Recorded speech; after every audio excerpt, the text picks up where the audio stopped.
নমস্কার বন্ধুরা, দেখো আজকে আমি লতি পাতুরি করব।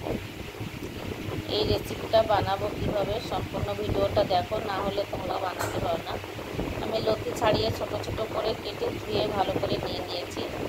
রসুন বাটা, পেঁয়াজ আর লঙ্কা বাটা, আর দেবো নুন আর হলুদ আর কাঁচা সর্ষের তেল। আমি দিয়ে দিলাম লতির মধ্যে তেল,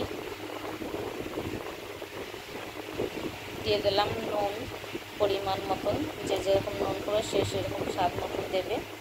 দিয়ে দিলাম হলুদ, রসুন বাটা, বেশ কিছুটা রসুনটা বাটা দিতে হবে, নাহলে কিন্তু স্বাদ লাগবে না।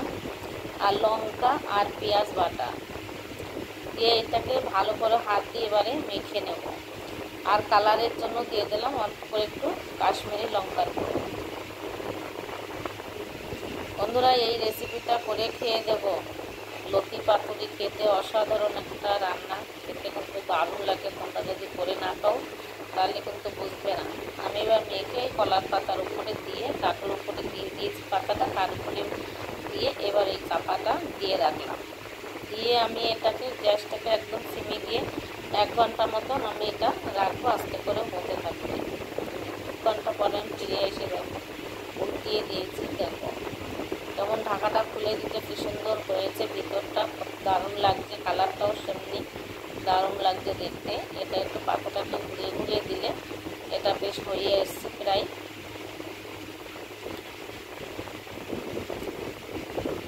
এইবারে আমি এই পাতাটারে নামিয়ে নিয়ে আবার আর একটা পাতা দিয়ে উল্টিয়ে দেব।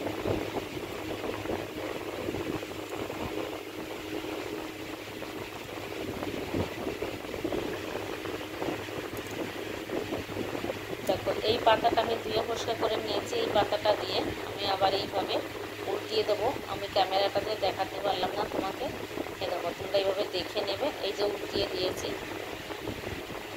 বন্ধুরা, এই লতি পাতুরি দিয়ে যদি এক থালা ভাত না খাও তা কী বলেছে।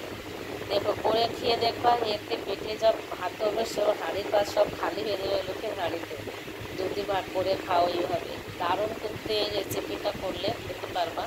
খুব সুন্দর একটা রান্না, করে খেয়ে দেবো। কেমন লাগে, যদি ভালো লাগে একটা সাবস্ক্রাইব করে দিও, লাইক বন্ধুদের মধ্যে শেয়ার করে দিও, কমেন্টে জানাইও। রান্না আমার কমপ্লিট হয়ে গেছে। টাটা, নমস্কার, তোমরা সবাই ভালো থেকো।